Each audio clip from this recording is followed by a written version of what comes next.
Hello mayam Oja Bihari goida chatluge tawbane cultural forum gi 68 suba foundation gi Oja gogi da invitation thiluge tawbane extra khara su yawre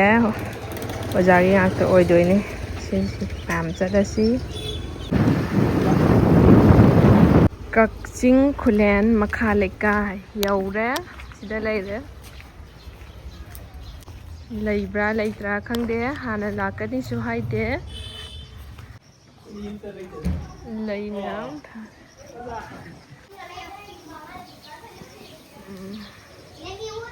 hainawa pali sidasu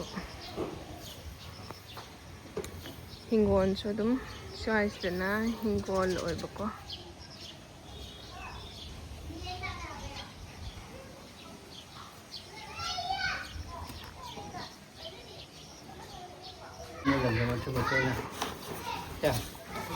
Thabuk tawradi khudong thiba kibam chokte yegi goine se harawra tha koi mu le rani taw taw chai ye ya to ai no ai lambi nate adi serious changani arubom changani to bone do ai se ya mayam ke o misti thijam hai nang tabra mission ma chi wa ba su nuai ba su jagat ki aruwa ishor ga iga am to mina ba pachi ga iga am to mina ba sima aruwa se asu misti jam kabi ko ba mayam ai misti kabi hai para nga sa si ga si mayam ri misti gi mi am o king ga ina mi ri kada ma era lari ye ga mo si ya lu ni lu je ti ba ta ba ni ma sa ti le pa ne ma ti ma thang lu lo ngi lo yo view am to thama sa ti no po lu ye nge ang da ke sai ye nge de ma wi thana bedan ti jam ne bedan ti upani sa da jam de ge hana u ba ji santi tam ji ran ba santi tam ji sigi lairik si maming ta badi kuira ba aina leidi leitri ba adu ni sini ma dai na ma thirege thirele pa ti bedan ti ge bi de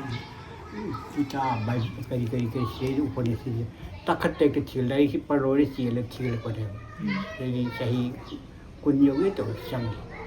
si putu si ju ko ga de jaw wa de ba chung ga jaw du ne ba dai na sahi ki pin ji sahi yam mi da ko mo ngam den tu de pakat pong do poi wan ani su ba edition thobu da da di chuma tha do la mai di si wo ba di ja kama thobi gi ta ta ho ji ga ina mi de na na ko ji ke khani siนี่เนี่ยกาวนักกันเนี่ยเด็กเชื่อหายใจในการเอาอะไรเด็กเชื่อตายก็บางงานใครอันนี้แม่มันอยู่เดียวกูที่ไอ้กันอะไรที่คือคำเนี่ยที่บ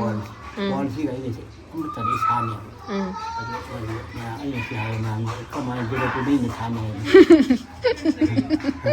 เด็กที่ปั๊มนี้เด็กที่ปั๊มนี้สิ่งเด็กที่เขาทำงานใช่ไหมเด็กที่เช้าสิ่งเด็กที่มาชัน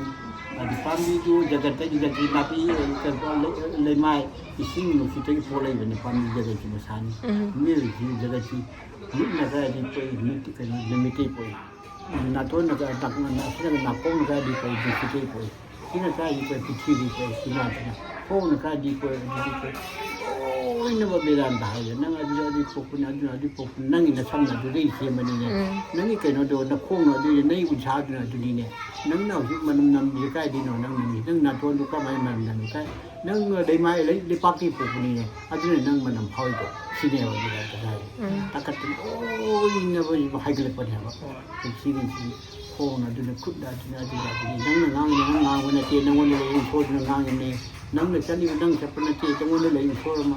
ấy đâu ấy vụ số chân đi số ngang thì vụ ai bukan anu aja ini kan dia ai dungi suam yau kau na to dungi chodu na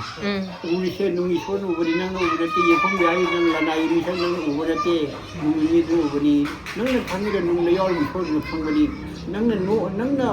utari bu nung yau bi chodu ta beri nang na te ni sai de mai hai beri dan kumja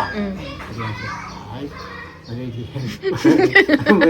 kalau tu ada di ni ni apa sih kenapa yaเราใช้ในสมัยทั้งเดียวงานสมัยว่าสิใช้ที่ตัวมันตัวไอ้เมื่อเด็กจะเป็นปีดูว่าสิย่างมันทุกคนจะกล่าวไอ้สิข้างแบบใช้นี่ก็เอาใช้คนที่จะเรียนมันนี่ก็จะการเดินหน้าดูนี่อาจารย์ปังคนที่ได้ปักกาคนที่บุกทะเลมาเลยคนที่บุกสุดมาเลยมีอยู่เป็นตัวสิจะกระเช่น 제가 처음에 저거를 왕 해야 미워도 시 이제 수 미워 재미지 미워는 미워 이거기 제가 마탕 미워 마탕 시험들이 가나나 시험들이도 가나나 시험 그래야지 놔둬이도 미워는 제가 미워 장사기 미워 시험 또 어디 미워 그래야지 내도 우리 기타나 타복도 영어 타복도 강을 답답히 큰거다 보니 답변은 사키네 아침 뭐지 아침 뭐는 잘 웃겨버네 이렇게 녹음이 것이니 봐봐 좀들아 타복은 아침 뭐 가고 밤이 좀 뭐네 밤이나 많이 뭐 반사대 뭐 희한지 또 밤이 좀 뭐지 밤이 뭐 사이 타복이 밤이 시가 좀 이게 봐 아주 마합다와 많이 할 건데 안 되는 베란다 지원이 사이키도 사이키 엄청 좀 가는 아인슈타인 karena Newton karena masih mau saya pun tidak ada pakar hiburan. Aida je aida kalau scientist nanti udah pakar sojo pun udah ni. Science lagi sampai lah. Physics sampai, chemistry lagi ngambil. Nah tu pakar sampai. Science pun dia ada. Science tu penuh kasih mereka. Science penuh ni itu nak dimana dikhangnya. Science ada tu semi kalau bawa ada dia diara. ada filosofi da chansi kun ba nan da kan mata madura ni Newton power mata madura Einstein power Einstein Einstein hai bi angak pani da mai koi achum me gyan se mathak ta ki lak pani hai ba nong ni lak pani ti mathak ti kun se ya mari ka filosofi ora na daเอาขังไปฟิโลโซฟีกันดูधर्म की लाइफขังบ่ได้มั้ยโกนได้ขังปานไอ้ใส่ยามปายอะไรใส่ยามปายก็จะลงมีใช้ที่สามอยู่ตัดปายก็ไม่สุดปายไม่ได้ปาได้ใช้ก็คืออยู่ที่ปัจจุบันขังดอกที่ขังไหนคนเนี่ยก็ตะกอนปาเป็นประเด็นยามขังบ่ได้มั้ยให้ใจยามสิมาใช้มันปองตัวแล้วใช่มันพอจะไปจะขึ้นมาดูข้างนอกไอ้จะนำโลกข้างต่อ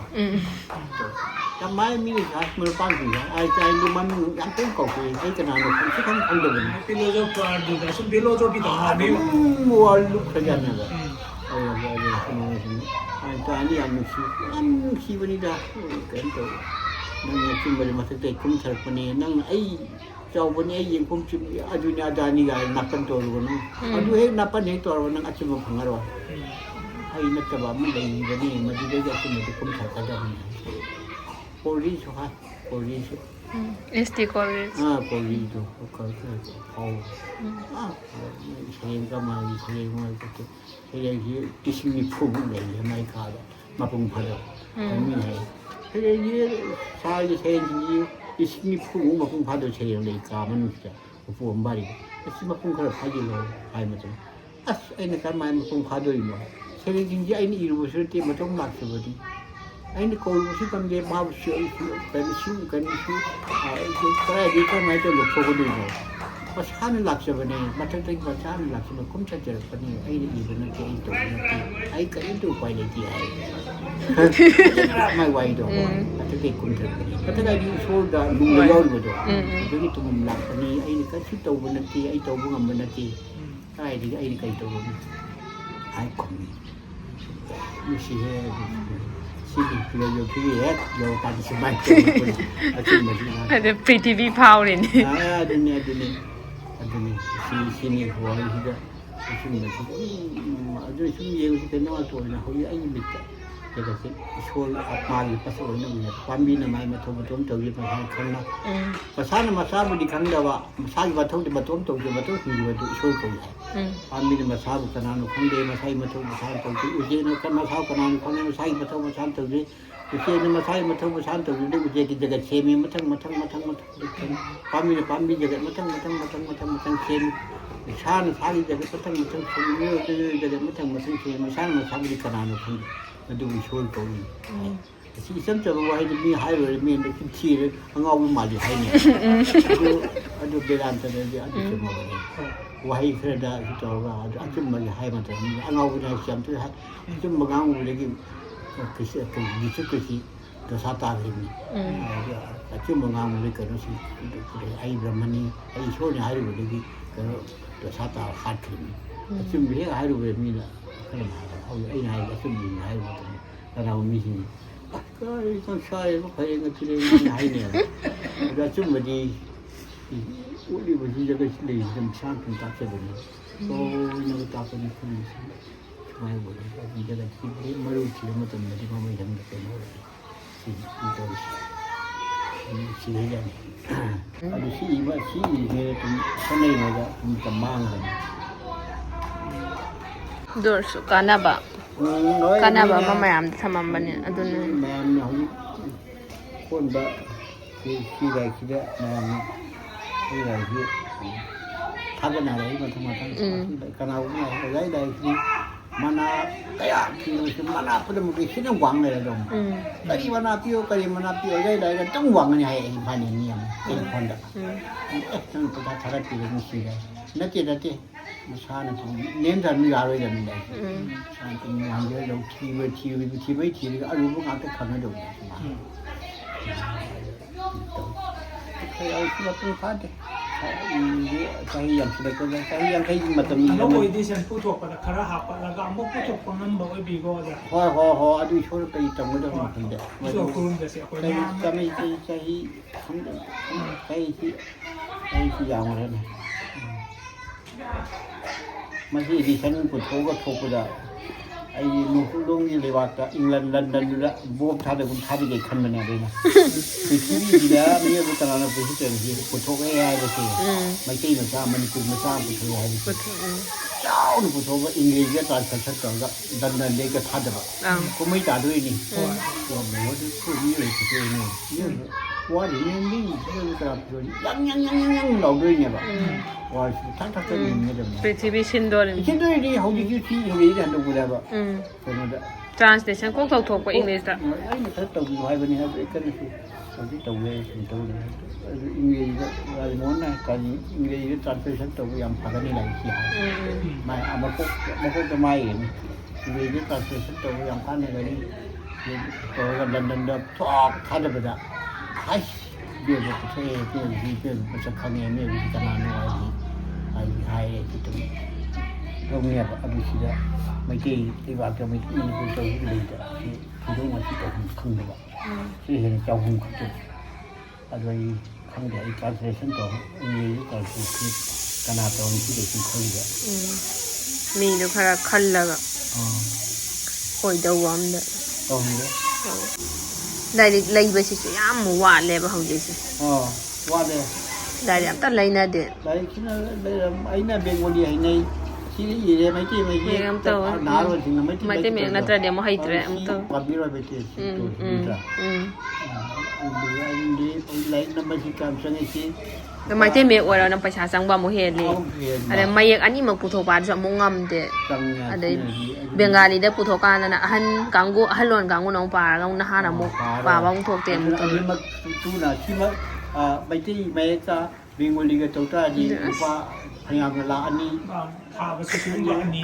อันนี้ผมจำเลยเนี่ยว่าถ้าใช้ทั้งถ้าประชาชนจังก็ชาตาวันนี้đấy sao người chân cái xịt bò đi phà vậy không biết là bây giờ lấy tiền chứ là hay lấy công việc đi mình à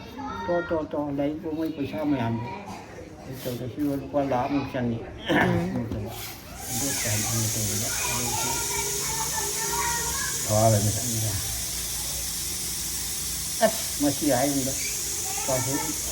anh nói gì thì sẽ cái gì thì hứng thú cả người rất là sự rồi đi wow đầu đi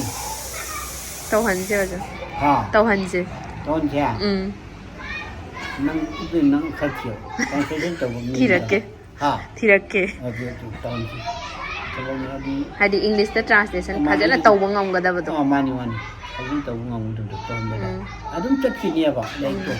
nên cái nói đấy Delhi đó cũng thằng gì vậy đó cái này đi mà pa nụ lông lấy vào cái thầm đó đúng chất cái này cái gì làm làไอ้ไหนขังบายแบบที่มีเรื่องพันธมิตรเลยตั้งไอ้ปัจจุบันมันก็เป็นอินโพเทนเลยพวกเนี่ยป่ะไอ้ไหนขังแต่หนาวเขาปักยิ่งหิงมันเนี่ยป่ะมาซีดีไรเตอร์มันดีก็มาหิงเนี่ยอะไรเนี่ยไรเตอร์รู้ก็บูดูทีเดียวทีนี้วันนี้วันนี้ที่จะเล่นอะไรอ่ะสิ่งนี้ให้ก็มาตัวที่ที่มาให้ขังเนี่ยใช่ที่อะไรมันตัว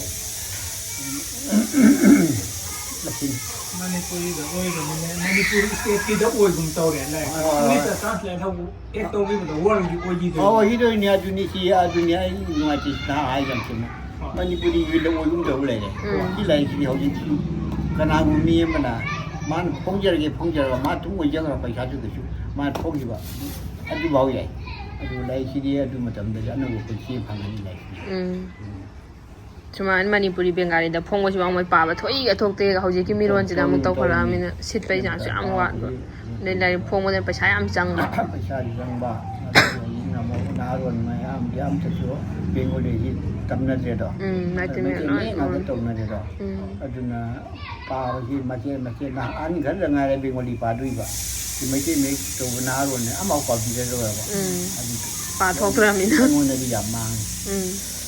ดูแต่นู้นไม่มีเยอะต่อเส้นโตก็ดีพักผ่อนนะนี่ที่ร้านเนี่ยมาเนี่ยดีที่ร้านมาหน่อยอเมริกาได้ท่าเลยที่พอพี่อยากให้เรื่องจ้ามเนี่ยคุยคือว่าเย่พอจักแต่มันโดยกินมันได้กินนี่มีหัวมันเป็นพอดีเลยที่ทุกพงก็ได้ป่ะอเมริกาที่ร้านที่ไหนที่คิวที่ไหนเนี่ยป่ะอันนี้ที่ไหนที่พงก็ပြီးသားမှရှိတော့ဘုံတမ်တာထူရေးမလို့ရည်တည်ပဲအဲဒီစီပမှုတာ translation အဖဘာမထီတဲ့တော့ဟန် အဲဒီစီပကြီးကြီးတော့လိုက်နမ်းရှိနေတဲ့ဘုံတို့ဖမ်းမှုဒီနေ့ဒီလိုတော့ translation တော့ကောင်းပြီ copy စီလာမှုလို့တာချင်တယ်ဒီအနုမငါလုံးလာတယ်ဘောအစီဘုံတော်ရဆိုဟိုင်းผมนั่นหาโอ้ยแบบยามเฮลิ ถ้าคนหน้าโอ้ยละอ๋อแค่ครั้งมือจังจังไม่ปีอื่นแต่ว่าจะมีอะคุยวิสัยที่ยามเดลวายนะมารอลำตังโอ้ยแกลำตังชะมักง่ายชะยาวอยู่ลำตังเฮ้ยที่น้องบอกเคยได้นั่นแหละยิงว่าบอกสักยิงไม่นุ่งใหม่พอบอกเราจ้ะก็จะเขาจะกระลำบลายตีอีวีดีเดียคุยแช่好似係嚟緊咩意話？係廟裏邊啲真係街㗎嘛，算係。廟裏邊，嗱你就偷偷乜都話係賣空臨邊出嚟，賣空出嚟㗎。偷乜得嘅本事，我哋偷乜得興意，偷乜得本事就可以，偷乜得本事空出空得嘅。廟裏邊都要偷乜事計㗎，偷乜事本事，廟裏邊街出嚟嗰啲天嘅。အဲ့လိုမျိုးပဲဆက်ရှောင်းဖမ်းနေပါမျိုးပဲဆက်လို့ရှိကဲလို့ဒီကကမိုက်ကြီးတယ်မှာဆက်လို့မျိုးဆက်အတေးတဲ့ချက်တဲ့မှာဆက်ဂျဂတ်ကြီးမိုက်ကြီးတဲ့ချက်ပါဟဲ့ဒီဂျဂတ်ကြီးမိုက်ကြီးတဲ့မှာဟလ်လီမှာမှာဂျဂတ်ကြီးပွေဂျဂတ်ကြီးဟိုဒီမှာဆက်ရှိဂျဂတ်ဟန်ဂျီလကအမှုချက်ပါတယ်ဂျဂတ်ကြီးမိုက်ကြီးဟန်ဒါပဲဒီအဲ့လပ်ချက်စီတဲ့အဲ့ဒီကိတူကြီးအဲ့ဒီထောက်ရှိအဲ့နာ상차를 장 상차이 이런 것도 상차를 선도 제가 이 상차이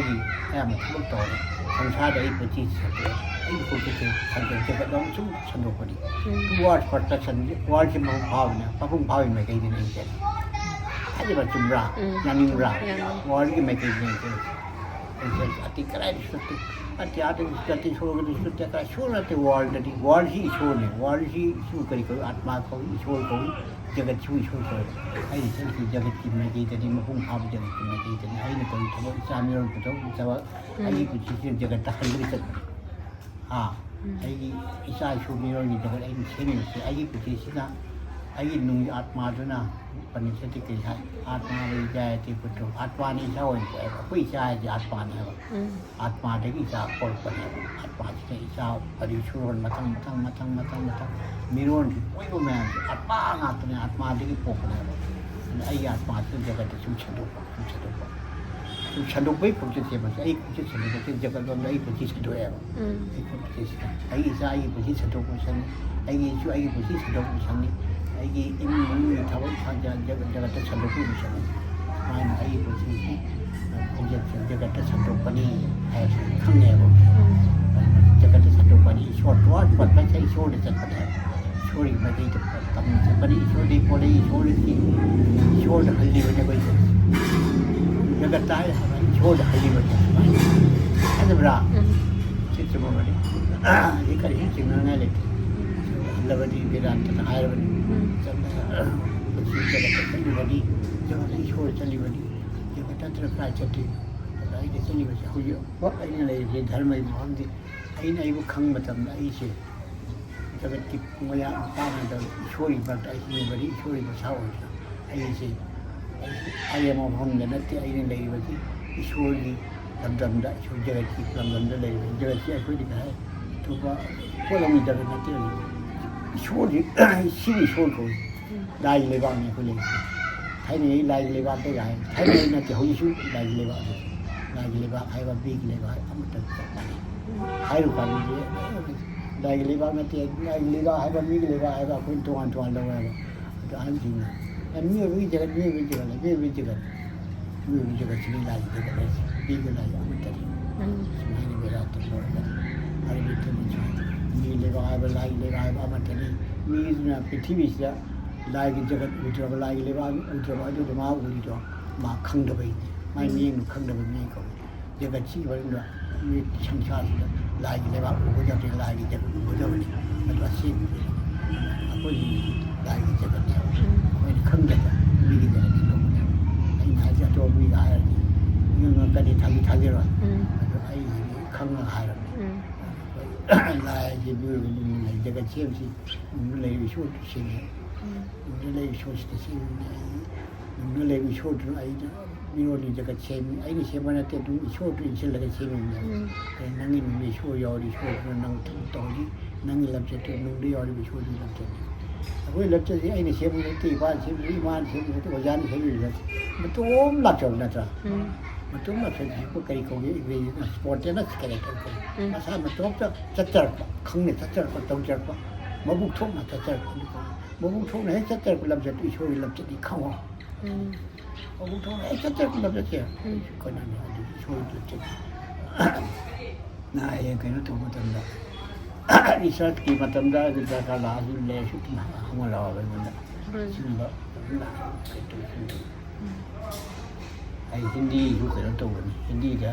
còn ra thì Hindi tầm chất luôn đi chơi lên leo Hindi tầm luôn đi còn ra thì là cho là chỉ cho tụi bạn cho vậy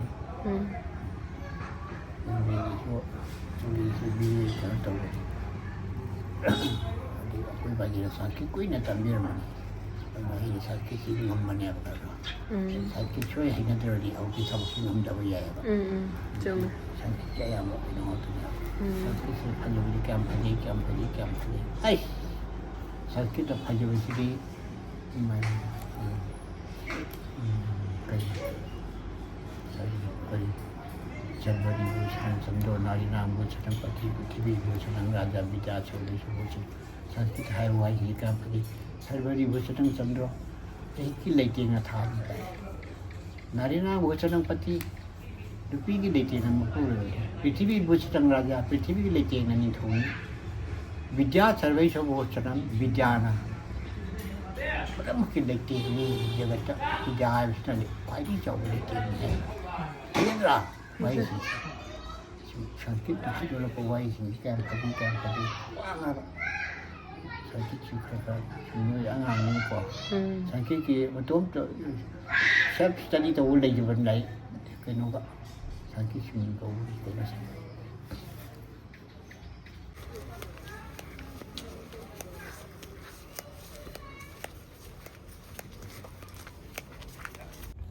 Hello mayam mayam ay hanjara lakani hana hairaga chatpasu nate adubu laibok phabadagi oja bihari su leirame koina wari watai su sanajare aduga lairik taret amasu laujare adu kari kari lairik no habado mayam da hajaram ge haibage ina video simate amaga namjarak pani mayam kari kari lairik no habado ai hajara age oja bihari gi lairik ngak ta oidoini ahan bagi sina achikpagi khonthang aiba aduga mathang sina Fazaba thibagi lambida mathanggisina khongchat mapan naida bagi khongchat mapan naida bagi mathangsina jagatna punsigi lamthungni haiba aduga mathangsina athumba lamdam athumba chaina mamingsi phajadra athumba lamdam athumba chaina mathangsina ngamkhai ama ꯋꯥꯡꯃ ꯂꯤꯁꯤꯡ ꯑꯗꯨꯒ ꯂꯥꯁꯀꯤꯁꯤꯅ ꯃꯤꯑꯣꯏꯕ ꯀꯅꯥꯅꯣ ꯄꯨꯟꯁꯤ ꯀꯔꯤꯅꯣ ꯍꯥꯏꯕ ꯁꯤꯒꯤ ꯂꯥꯏꯔꯤꯛꯁꯦ ꯃꯃꯤꯡ ꯇꯥꯕꯗꯤ ꯀꯨꯏꯔꯦꯕꯀꯣ ꯑꯗꯨꯒ ꯑꯣꯖꯥꯅ ꯏꯕꯁꯨ ꯑꯣꯏꯔꯝꯃꯦ ꯑꯩ ꯍꯥꯟꯅꯗꯤ ꯈꯪꯉꯝꯃꯕꯅꯦ ꯑꯃꯨꯛ ꯀꯥꯎꯊꯣꯛꯈꯤꯕꯒꯤꯅꯦꯕꯀꯣ ꯍꯥꯏꯕꯗꯤ ꯐꯣꯡꯕ ꯅꯨꯃꯤꯠꯁꯤꯗ ꯈꯪꯉꯦꯕꯀꯣ ꯆꯠꯍꯧꯗ꯭ꯔꯕ ꯑꯗꯨꯒ ꯃꯃꯤꯡꯗꯤ ꯑꯗꯨꯗ ꯑꯗꯨꯝ ꯇꯥꯈ꯭ꯔꯕ ꯑꯗꯨꯒ ꯀꯅꯥꯅ ꯏꯕꯅꯣ ꯍꯥꯏꯕꯁꯦ ꯂꯥꯏꯔꯤꯛꯁꯦ ꯂꯧꯍꯧꯗ꯭ꯔꯕꯅꯤꯅ ꯑꯃꯨꯛ ꯀꯥꯎꯊꯣꯛꯎꯔꯕꯀꯣ ꯑꯗꯣ ꯑꯣꯖꯥꯒꯤ ꯑꯣꯏ ꯂꯩꯔꯝꯃꯦ ꯑꯗꯨꯒ ꯁꯤꯒꯤ ꯂꯥꯏꯔꯤꯛꯁꯤ ꯏꯕꯗꯅꯤꯀꯣ ꯑꯩꯅ ꯋꯥꯔꯤ ꯋꯥꯇꯥꯏ ꯑꯣꯖꯥꯒ ꯁꯥꯟꯅꯖꯔꯛꯄꯗ ꯆꯍꯤ 10 ꯆꯪꯉꯛꯏ ꯍꯥꯏꯕ ꯂꯥꯏꯔꯤꯛꯇꯣ ꯁꯤꯒꯤ ꯂꯥꯏꯔꯤꯛꯁꯤꯅꯤ ꯃꯤꯑꯣꯏꯕ ꯀꯅꯥꯅꯣ ꯄꯨꯟꯁꯤ ꯀꯔꯤꯅꯣ ꯍꯥꯏꯕ ꯁꯤꯒꯤꯁꯦ ꯑꯣꯖꯥꯅ ꯏꯪꯂꯤꯁꯇ ꯇ꯭ꯔꯥꯟꯁꯂꯦꯁꯟ ꯇꯧꯔꯒ ꯏꯟꯗꯤꯌꯥ ꯄꯨꯝꯕꯗ ꯑꯃꯗꯤ ꯏꯟꯗꯤꯌꯥꯒꯤ ꯋꯥꯡꯃ ꯂꯥꯟꯅ ꯍꯥꯏꯇꯥꯔꯦ ꯄ꯭ꯔꯤꯊꯤꯕꯤ ꯄꯨꯝꯕꯗ ꯁꯟꯗꯣꯛꯅꯤꯡꯕꯒꯤ ꯑꯄꯥꯝꯕꯁꯨ ꯂꯩꯍꯧꯋꯤ ꯑꯗꯨꯅ ꯏꯪꯂꯤꯁꯇ ꯇ꯭ꯔꯥꯟꯁꯂꯦꯁꯟ ꯇꯧꯕ ꯉꯝꯕ ꯃꯤꯁꯦ ꯑꯣꯖꯥꯅ ꯌꯥꯝ ꯄꯥꯝꯅ ꯍꯥꯏꯇꯥꯔꯦ ꯏꯪꯂꯤꯁꯇ ꯇ꯭ꯔꯥꯟꯁꯂꯦꯁꯟ ꯇꯧꯅꯤꯡꯕꯒꯤ ꯑꯄꯥꯝꯕ ꯌꯥꯝ ꯆꯥꯎꯅ ꯂꯩꯍꯧꯋꯦ ꯑꯗꯣ ꯁꯤꯒꯤ ꯂꯥꯏꯔꯤꯛꯁꯤ ꯆꯍꯤ 10 ꯍꯦꯟꯅ ꯆꯪꯅ ꯏꯕ ꯂꯥꯏꯔꯤꯛꯅꯤ ꯍꯥꯏꯀꯣ ꯁꯤꯒꯤꯁꯦ ꯁꯨꯃꯥꯏꯅ ꯇꯧꯗ ꯂꯥꯏꯔꯤꯛ 7 ꯄꯨꯔꯛꯑꯦ ꯑꯩꯅ ꯑꯗꯨꯒ ꯂꯥꯏꯔꯤꯛ ꯑꯣꯖꯥꯅ ꯏꯕꯗꯤ ꯍꯧꯖꯤꯛ ꯐꯥꯎꯉꯩꯗ ꯂꯥꯏꯔꯤꯛ 10 ꯏꯕꯅꯤꯀꯣ 10 ꯏꯔꯦ 3 ꯑꯃꯗꯤ ꯋꯥꯠꯂꯤꯁꯤ ꯊꯤꯕ ꯐꯪꯗ꯭ꯔꯕꯀꯣ ꯑꯗꯣ ꯑꯩꯁꯨ ꯅꯨꯡꯊꯤꯜ ꯅꯨꯡꯗꯥꯡ ꯋꯥꯏꯔꯝ ꯆꯠꯄꯒꯤ ꯊꯦꯡꯉꯅꯦꯅ ꯑꯗꯨꯝ ꯍꯜꯂꯛꯑꯦꯕꯀꯣ ꯑꯣꯖꯥꯅ ꯑꯃꯨꯛ ꯀꯣꯟꯅ ꯑꯃꯨꯛ ꯂꯥꯛꯑꯣ ꯑꯗꯨꯒ ꯑꯩ ꯊꯤꯔꯝꯒꯦꯅ ꯍꯥꯏꯕꯤꯔꯛꯑꯦ ꯑꯗꯨꯒ ꯑꯗꯨꯝ ꯀꯔꯤ ꯍꯥꯏꯅꯤ ꯌꯥꯝꯅ ꯂꯥꯏꯕꯛ ꯐꯩ ꯍꯥꯏꯕ ꯇꯥꯔꯦ ꯑꯣꯖꯥꯒ ꯊꯦꯡꯅꯖꯕ ꯑꯗꯨꯒ ꯋꯥꯔꯤ ꯋꯥꯇꯥꯏ ꯁꯥꯟꯅꯕ ꯌꯥꯝꯁꯨ ꯆꯝꯃꯦ ꯑꯗꯨꯒ ꯋꯥꯔꯤ ꯋꯥꯇꯥꯏ ꯁꯥꯟꯅꯕꯁꯨ ꯌꯥꯝ ꯊꯤꯅ ꯅꯨꯡꯉꯥꯏꯌꯦ ꯀꯌꯥ ꯑꯃꯁꯨ ꯅꯣꯛꯃꯤꯟꯅꯔꯛꯑꯦ ꯑꯗꯨꯒ ꯀꯥꯟꯅꯕ ꯑꯗꯨꯝ ꯂꯧꯁꯤꯡ ꯄꯥꯎꯇꯥꯛ ꯑꯣꯏꯕ ꯌꯥꯕ ꯀꯌꯥ ꯑꯃꯁꯨ ꯍꯥꯏꯕꯤꯔꯛꯑꯦ ꯑꯗꯨꯒ ꯈꯪꯗꯕ ꯑꯃ ꯂꯩꯕꯒ ꯑꯗꯨꯝ ꯂꯥꯛꯑꯣ ꯈꯣꯠꯂꯣꯁꯨ ꯍꯥꯏꯕꯤꯔꯛꯑꯦꯕꯀꯣ ꯑꯗꯣ ꯑꯩ ꯉꯝꯃꯒꯗꯤ ꯑꯗꯨꯝ ꯃꯔꯛ ꯆꯠꯀꯦꯁꯨ ꯈꯜꯂꯦ ꯑꯗꯣ ꯊꯕꯛꯁꯦ ꯑꯗꯨꯝ ꯆꯤꯟꯕꯅꯤꯅ ꯆꯠꯄꯁꯨ ꯉꯝꯗꯦ ꯍꯥꯏꯇꯥꯔꯦ ꯑꯗꯣ ꯑꯗꯨꯝ ꯃꯊꯪ ꯑꯃꯨꯛ ꯆꯠꯀꯥꯟꯗꯁꯨ ꯚꯤꯗꯤꯑꯣ ꯑꯗꯨꯝ ꯅꯝꯖꯔꯛꯀꯦ ꯃꯌꯥꯝ ꯁꯤ ꯍꯥꯏꯔꯒ ꯉꯁꯤꯒꯤꯗꯤ ꯃꯌꯥꯝ ꯚꯤꯗꯤꯑꯣꯁꯤ ꯃꯇꯥꯡ ꯁ꯭ꯋꯥꯏꯗ ꯂꯣꯏꯁꯤꯟꯖꯔꯒꯦ ꯃꯌꯥꯝ ꯃꯊꯪꯒꯤ ꯚꯤꯗꯤꯑꯣꯗ ꯑꯃꯨꯛ ꯊꯦꯡꯅꯃꯤꯟꯅꯔꯁꯦ ꯉꯁꯤꯒꯤꯗꯤ ꯈꯥꯏꯅꯃꯤꯟꯅꯔꯁꯦ ꯕꯥꯏ